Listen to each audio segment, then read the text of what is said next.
Welcome to my channel, Hemraj Sir New Tips. प्रश्नावली 8.1 का हमारे पास चौथा सवाल है। एक संख्या रेखा खींचिए और उस पर निम्नलिखित परिमेय संख्याओं को निरूपित कीजिए। क्योंकि हमने प्रश्नावली 8.1 के प्रश्न संख्या 1 से लेकर के 3 तक के सवाल पिछली वीडियो में कर दिए थे सोल्व, और आप हमारे उस वीडियो को देख सकते हो हमारे चैनल पे जाकर, प्लेलिस्ट में जाकर उस पर 8.1 पार्ट 1 यानी भाग 1 को देख सकते हो। 1 से 3 सवाल उसमें हमने कर दिए थे पिछली वीडियो में। अब हम चौथा सवाल कर रहे हैं। तो हमारे पास संख्या दी हुई है। अब इनको हमने संख्या रेखा खींचकर और उनको परिमेय संख्याओं को निरूपित करना है। अब हम पहला सवाल करेंगे। अब हमारे पास सवाल है 8.1 का चौथे का पहला सवाल है हम, और परिमेय संख्या है 3/4। अब हमें पता है 3/4 एक परिमेय संख्या है और उसके ऊपर अंश कितने हैं 3 और उसके हर कितने हैं 4। अब ये पिछली बार हमें बता दिया था पिछले वीडियो में के अंदर कि जो अंश होता है और वो अगर हर से छोटा हो तो हमारी संख्या हमेशा 0 और 1 के बीच में ही आएगी। यानी कि हम जो संख्या रेखा पर निरूपित करेंगे 3/4 को, तो हमारी जो कहाँ पे होगी ये 0 और 1 के बीच में, क्योंकि हमारे जो 4 है वो बड़े हैं 3 से, और 3 क्या है अंश है और 4 क्या है हर है। और जब किसी भी परिमेय संख्या के अंदर हर बड़े हो और अंश छोटा हो तो हमारा जो सवाल होगा वो 0 और 1 के बीच में ही रहेगा। अगर माइनस का है तो माइनस का इधर आ जाएगा, अगर प्लस का है तो इधर आ जाएगा। ठीक है, तो अब हम इसको संख्या रेखा पर निरूपित करते हैं। तो ये पता लग गया है हमें, ये परिमेय संख्या 0 और 1 के बीच में रहने वाली है। तो हाँ, आपको पता है संख्या रेखा पर इधर साइड में प्लस के होते हैं, ये हमने निरूपित कर दिया है 1, और इधर निरूपित कर दिया हमने 2, और इधर निरूपित करेंगे -1, और ये हो गया -2। तो ये इसको हमने संख्या रेखा पर निरूपित कर दिया। अब हम 3/4 को निरूपित करेंगे। तो 3/4 में देखेंगे हर कितने 4, और तो हम यहाँ पे 4 खाने बना लेंगे, 1 2 3 और ये 4, ये 4 खाने बन गए। अब हम क्या करेंगे 3/4, तो 3 गिनेंगे 1 2 3, और 3 हमारा कहाँ पे आ गया, 3 हमारा यहाँ पर आ गया, और यहाँ पे लिख देंगे हम 3/4। ये हमारा सवाल हो गया चौथे का पहला, 3/4, और संख्या रेखा पर हमने इसको निरूपित कर दिया। अब हमारे पास सवाल नंबर चौथे का दूसरा सवाल है -5/8। अब हम इसको भी इसी तरह करेंगे। तो सबसे पहले हमारे पास देखो ये 5/8 ये परिमेय संख्या है और ये माइनस में है। और दूसरी बात ये है कि हमें ये देखना है ये संख्या रेखा पर कहाँ पर निरूपित की जाएगी। तो इसके लिए हम क्या करेंगे, तो इसका हमें पहले सवाल में बताया था आपको, जब अंश छोटे हों हर बड़ा हो तो हमेशा 0 और 1 के बीच में ही संख्या हमारी आएगी। ठीक है, देखो इसमें 8 बड़े हैं और 5 छोटे हैं, और 5 अंश है और 8 हर है। ये बड़े, जब भी हर बड़ा होगा तो हमारा संख्या रेखा पर निरूपित करते समय ये संख्या 0 और 1 के बीच में ही आएगी। लेकिन इसमें एक अलग बात यह है कि इसमें -5 है, तो ये -1। ठीक है, 0 और -1 के बीच में ही ये परिमेय संख्या निरूपित की जाएगी। तो अब हम क्या करेंगे, देखो हमें 0 और 1 के बीच में निरूपित करनी है, तो हम क्या करेंगे एक ही संख्या ले लेते हैं। ठीक है, ये 0 है और इधर ही हो गया 1 प्लस का, और ये हो गया -1। ठीक है, अब हम माइनस की साइड निरूपित करनी है, तो माइनस साइड में हम क्या करेंगे, नीचे कितना है ये 8 है, तो 8 हम ऐसे खाने बना लेते हैं। देखो 1 2 3 4 5 6 7 और ये 8 खाने हो गए हमारे। तो अब हम 8 खाने बना लिए हमने। अब हम -5 देखते हैं कहाँ पे आते हैं, तो यहाँ से 5 गिन लेते हैं, 1 2 3 4 5। देखो यहाँ पे हमारा -5 आ रहा है, तो ये हमारी परिमेय संख्या होगी -5/8। ये हमारा चौथे सवाल का दूसरे का आंसर हो गया। ठीक है, यहाँ से हमें 5 गिन लिए, 1 2 3 4 5, तो -5/8 ये हमारे उत्तर। अब चौथा सवाल का तीसरा सवाल है हमारे पास -7/4। इसको हमें क्या करना है, परिमेय संख्या को संख्या रेखा पर निरूपित करना है। तो हम इसका भी थोड़ा अध्ययन कर लेते हैं। -7/4। अब देखो अंश कितने हैं, -7 और हर कितने हैं, 4। अब इस सवाल के अंदर अंश जो हैं बड़े हैं और हर छोटा है, तो इसके अंदर हम देखेंगे ये संख्या रेखा पर कहाँ पे निरूपित करनी है। तो सबसे पहले हम -7 के अंदर भाग लगाते हैं 4 का, तो 4 एकम 4, और 4 का जब 7 में भाग जाएगा तो 4 एकम 4 ही आ गए, 7 में 4 गए तो कितने बचेंगे, 3। अब हमारे पास स्थिति ये बन गई है 1 सही 3/4 हमारे पास आ गया, 1 सही 3/4। अब ये हमें ये मालूम हो गया, ये पता लग गया ये जो रेखा है संख्या रेखा पर कहाँ पे निरूपित होगी ये परिमेय संख्या को, तो हमें पता लग गया 1 सही 3/4 आ रहा है, तो ये 1 के बाद निरूपित की जाएगी, यानी कि 0 से लेकर के 2 तक, यानी कि हमारे पास ये आ जाएगा 0 से लेकर के और -2 तक, क्योंकि माइनस के हैं, ठीक है। तो 0 से लेकर -2 तक हमें इसको निरूपित करना है। तो अब हम एक रेखा खींच लेते हैं और इसके बीच में बिंदु 0 लगा लेते हैं। ये हमारा बिंदु 0 है, और इधर हम चलेंगे कितना आएंगे, 1, इधर आएंगे 2, और इधर चलेंगे तो हमारे आ जाएंगे यहाँ पे -1 और इधर हो जाएगा -2, ठीक है। तो अब हम इनके कितने खाने बनाने हैं, हमें 4 खाने बनाने हैं, यानी कि 4 खाने इधर और 4 खाने इधर, यानी 8 खाने बनाने हैं। तो हम 0 से स्टार्ट कर देते हैं, 1 2 3 और ये 4, चौथा खाना बन गया। और फिर इधर भी 4 खाने, 1 2 3 और ये 4, हमारे 4 खाने बन गए। अब हम क्या करेंगे, 0 से गिन लेते हैं, 0 से हम गिनना कितने हैं, हमें -7 तक गिनना है। तो -7 कहाँ से गिनेंगे, यहाँ से 1 2 3 4 5 6 7, और हमारा -7 कहाँ पे आ रहा है, यहाँ पे आ रहा है, और यहाँ पे लिख देंगे -7/4, ठीक है। आपको पता -1 आया था, तो -1 यहाँ पे, और कितने 4 खाने यहाँ से गिन लो, 1 2 3 4, ठीक है, 1 2 3 4 खाने हो गए, और यहाँ से सीधा हमारा यहाँ पे ये हमें निरूपित कर दिया -7/4। चौथे सवाल का है हमारे पास, चौथा सवाल, परिमेय संख्या हमारे पास 7/8, इसका हमें किस पे संख्या रेखा पर निरूपित करना है।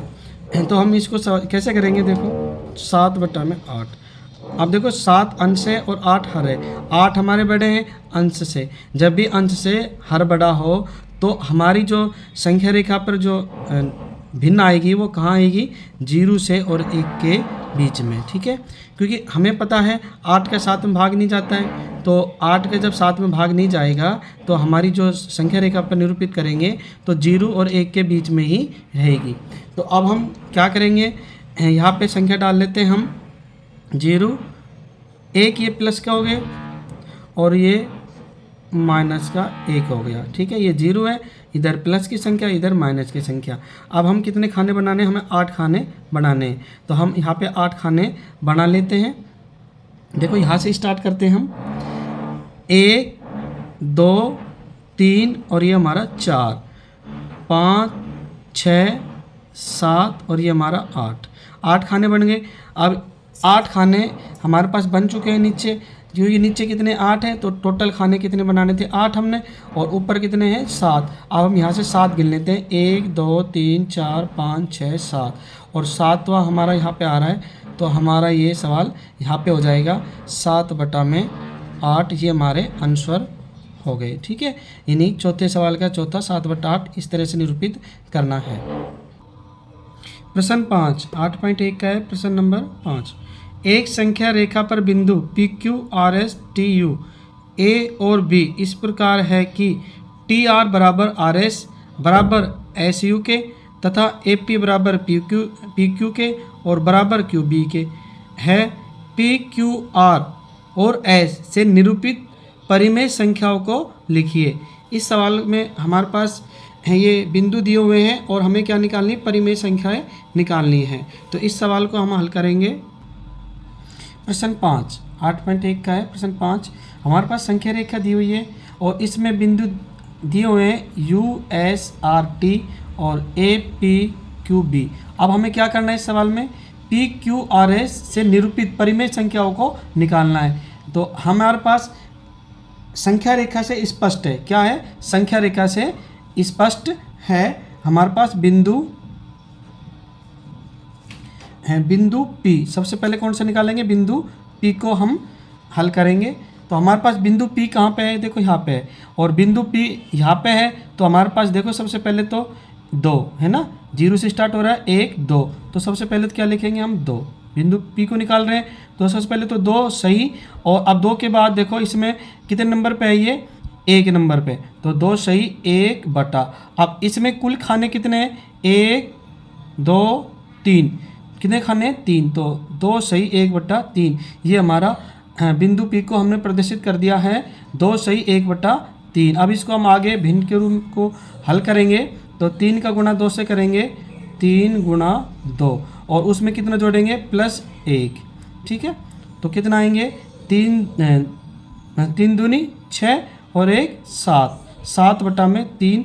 ये हमारा बिंदु P का आंसर हो गया। अब हम उसी प्रकार बिंदु Q करेंगे, बिंदु Q को निकालेंगे, और बिंदु Q हमारे देखो हमारे पास कहाँ पे है, यहाँ पे है। तो बिंदु Q में भी ऐसे ही हम देखेंगे, संख्या रेखा से स्पष्ट करेंगे। देखो 0 1 2, 2 के बाद आ रहा है, तो सबसे पहले हम 2 सही, उसके बाद अब कितने नंबर पे है Q, 1 2, 2 नंबर पे है, तो 2 सही 2 बटा। अब कितने खाने हैं इसमें, 1 2 3, 3 खाने, तो 2 सही 2 बटा 3। अब इसको हम सरल रूप में लिखेंगे, तो 3 का गुणा किससे करेंगे, 2 से, तो 3 गुणा 2, और इस 2 को हम जोड़ देंगे +2। तो हमारा कितना जाएगा, 3 दूनी 6, और 6 और 2 8, हमारे पास आ गया 8 बटा में 3। 3 दूनी 6, 6 और 2 8, 8 बटा हमारे पास 3। ये हमारे आंसर हो गए। अब हमारे पास बिंदु क्या है, R। तो हम किसको निकालेंगे, बिंदु R को निकालेंगे। तो बिंदु R हमारे पास संख्या रेखा पर कहाँ पे, यहाँ पे। अब देखो ये यहाँ पे कितने, -1। तो सबसे पहले क्या लिखेंगे, -1, उसके बाद में -1 के बाद अब R कहाँ पे है, कितने नंबर पे है, 1 नंबर पे। तो -1 सही 1 बटा। अब ये देखने कितने खाने हैं इसमें कुल, 1 2 3, तो 1 -1 सही 1 बटा 3। अब इसको हम सरल रूप में लिखेंगे, 3 का -1 से गुणा करेंगे, -1 का गुणा 3 से करेंगे, और प्लस में क्या जोड़ देंगे, 1 को जोड़ देंगे। तो हमारे पास कितना आएंगे, 3 एकम 3 और 1 4, तो -4 बटा में 3। ये हमारा बिंदु R का उत्तर है। अब इसी प्रकार बिंदु S को निकालेंगे हम। बिंदु S कहाँ है, हमारा यहाँ पे है। तो सबसे पहले बिंदु S यहाँ है, तो अब ये देखो -1, तो सबसे पहले लिखेंगे -1, उसके बाद में अब कितने नंबर पे S, 1 2, 2 नंबर पे, तो -1 सही 2 बटा में 3, ठीक। अब 3 का गुणा -1 से करेंगे, तो 3 गुणा -1, ठीक है, और +2, और प्लस को 2 को जोड़ देंगे, तो 3 एकम 3 और 2 5, तो -5 बटा में 3। ये हमारे आंसर हो गए। प्रश्न नंबर 6 है हमारे पास, निम्नलिखित में से कौन से युग्म एक ही परिमेय संख्या को निरूपित करते हैं। तो हमारे पास प्रश्न नंबर 6 का पहला सवाल है -7 बटा 21 और 3 बटा 9। इसको हमें पता लगाना है ये एक ही परिमेय संख्या को निरूपित करते हैं या नहीं। अब प्रश्न 6 का पहला सवाल हम हल करते हैं। हमारे पास है -7 बटा 21 और 3 बटा 9 परिमेय संख्या दी हुई है। अब हम क्या करेंगे, दी गई परिमेय संख्याओं को मानक रूप में व्यक्त करने पर इनका जो मानक रूप है उसमें इनको हम व्यक्त करेंगे। तो मानक रूप क्या होता है और कैसे व्यक्त करते हैं, तो हम इस सवाल को आगे हल करते हैं। तो -7 बटा में 21, ठीक है। अब इसको मानक रूप में यानी सरल रूप में व्यक्त करेंगे। तो हम क्या करेंगे, इसके अंदर जो 7 और 21 है ये, तो हम ये देखेंगे किस संख्या से ये कट रही है। तो हम ही सबसे पहले इसको काटेंगे और -7 और 21। देखो 7 कितने से 7 कट रहा है 7 से, और 21 भी कट रहा है 7 से, तो हम इसको 7 से ही काटते हैं। तो 7 एकम 7 और 7 तिया 21, और ये माइनस है तो माइनस, ठीक है। अब कितना आ गया हमारे पास -1/3, ये इसका क्या आ गया, सरल रूप आ गया। और दूसरी जो हमारे पास संख्या है उसको भी हम आगे इसी तरह करेंगे 3/9। अब इसका मानक रूप यानी सरल रूप क्या होगा, तो इसको भी हम काट के देखते हैं। 3 से 3 कट जाता है, 9 कट जाता है, तो 3 एकम 3, और यहाँ पे कितने 9, तो 3 तिया 9, तो ये यहाँ पे कितना आ गया -1/3, और यहाँ पे आ गए 1/3। तो ये संख्या हम कह सकते हैं कि ये अपना मानक रूप इनका अलग अलग है, ये अपने मानक रूप में समान नहीं है, क्योंकि -1/3 है और ये 1/3 है। तो हम आगे इसमें लिख देंगे मानक रूप समान नहीं है, इसलिए -7/21 और नॉट इक्वल यानी बराबर नहीं है 3/9, यानी -7/21 नॉट इक्वल यानी बराबर नहीं है 3/9 के। ये हमारे आंसर आ गए। अब हमारे पास सवाल छठे का दूसरा है -16/20 और 20/-25। इसको भी हम क्या करेंगे, मानक रूप में व्यक्त करेंगे। तो सबसे पहले -16/20। अब हम क्या करेंगे, इसका सरल रूप निकालेंगे। देखो इसमें कितने का भाग जा सकता है, देखो इसमें 4 का इसमें भी जा रहा है और 4 का इसमें भी जा रहा है, तो हम क्या करेंगे 4 का दोनों में भाग लगाएंगे। तो 4 एकम 4 और 4 चौक 16, 4 आ गए, और यहाँ पे कितना आएंगे 4 पंजे 20। अब ये माइनस के चिन्ह है तो माइनस यहाँ पे लगा देते हैं, ठीक है। तो -4/5 ये इस संख्या का मानक रूप यानी सरल रूप हो गया। उसके बाद में हम दूसरी संख्या है हमारे पास 20/-25। अब 20/-25 है तो इसका भी हम सरल रूप करेंगे यानी मानक रूप में इसको व्यक्त करेंगे। तो 20 में हम भाग किसका लगाएं कि 20 में भी और 25 में किसका भाग लगाएं, दोनों में भाग चला जाए तो हमारे पास संख्या है 5। तो 5 का भाग दोनों में जा रहा है तो 5 का लगाएंगे। तो 5 चौके 20 और 5 25, और ये माइनस का 25 है तो ये माइनस का 5। तो ये दोनों हमारे -4/5 और 4/-5। अब देखिए -4/5 है और ये 4/-5 है। अब देखो ऊपर माइनस हो या नीचे माइनस हो इससे कुछ नहीं फर्क पड़ता है, क्योंकि दोनों संख्या ऋणात्मक है तो हम कह सकते हैं ये दोनों परिमेय संख्या समान है। तो हम लिख देंगे इसलिए हमारे पास -16/20 और बराबर है इसके 20/-25, ठीक है। ये हमारा आंसर हो गया। अब हमारा छठे का तीसरा सवाल है -2/3 -2/-3 और 2/3। इनको हम आगे सरल करेंगे। तो पहले इस वाली संख्या को हल करेंगे तो -2/-3। अब इसमें हम किसी भी संख्या का भाग लगाते हैं, मान लो जैसे इसमें भी मान लो 1 का ही भाग लगाते हैं। तो हम इसमें भाग लगाएंगे भाग में 1 और इधर भी भाग लगाएंगे तो भाग में 1। तो हमें पता है जब हम ऊपर भी माइनस हो और नीचे भी माइनस हो और जब हम भाग लगाएं तो दोनों माइनस से माइनस कट जाता है, तो हमारे पास संख्या क्या आ जाएगी 2/3, ठीक है। और इधर 2/3, ये हमारे पास पहले से 2/3 है और इधर भी 2/3 है। तो ये दोनों संख्या क्या हो गई आपस में बराबर हो गई, समान होगी। तो इनका मानक रूप भी समान है, हम लिख सकते हैं। अतः मानक रूप समान है तो इसलिए दोनों संख्या -2/-3 बराबर 2/3। ये हमारे आंसर हो गए सवाल नंबर 3 के। अब हमारे पास सवाल नंबर छठे का चौथा सवाल है -3/5 और -12/20। अब इसका हम मानक रूप में इनको व्यक्त करेंगे यानी इनको सरल रूप में व्यक्त करेंगे। तो हम सवाल को आगे करेंगे -3/5 5। तो इसमें -3/5 है। अब इसका कोई सरल रूप एक का ही भाग जाएगा, तो हमारे पास इसका मानक रूप क्या रहेगा, सरल रूप भी -3/5 ही रहेगा। अगली जो संख्या है हमारे पास -12/20, इसको आगे करेंगे -12/20। इसका हम मानक रूप में व्यक्त करेंगे, सरल रूप में व्यक्त करेंगे, तो हम देखेंगे इसमें किसका भाग जा रहा है। अब देखो इसमें 4 का भाग जा रहा है, तो हम इन दोनों संख्याओं में 4 का भाग लगा देंगे। तो 4 1 हम 4, 4 दूनी 8, 4 तिया 12, तो कितनी बार जाएगा, 3 बार, 4 तिया 12। और इधर माइनस है तो माइनस ही रहेगा, और 20 है ये, तो 4 पंजे 20। अब हमारे पास -3/5 और इधर भी -3/5, तो इन दोनों संख्याओं का मानक रूप समान है, तो इसलिए हम लिख सकते हैं दोनों संख्याओं को -3/5 बराबर -12/20। ये हमारा आंसर है। अब हमारा छठे का 5वां सवाल है 8/-5 और -24/15।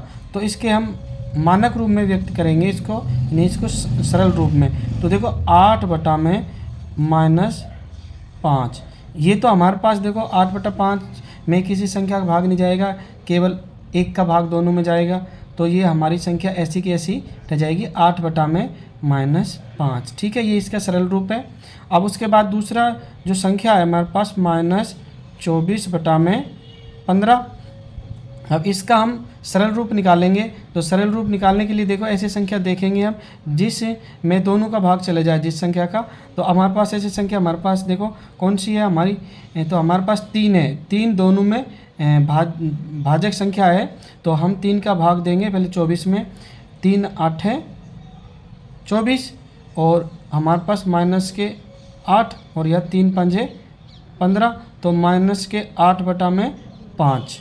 ठीक है, अब ये हमारे पास देखो इसमें 8/-5 है, इसमें -8/5 है। अब ऊपर माइनस हो चाहे नीचे माइनस हो, ये बात हमें आपको पहले बताई थी। दोनों संख्या क्या है, ऋणात्मक है, तो ये दोनों मानक रूप इनके समान है, तो हम लिख देंगे इसलिए संख्या 8/-5 बराबर -24/15। ये हमारा आंसर हो गया।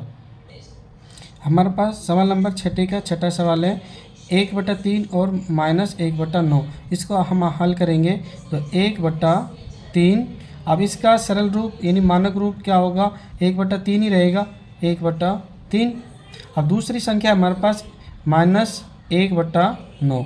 अब इसका मानक रूप यानी सरल रूप क्या होगा, इसका भी वही रहेगा, -1/9।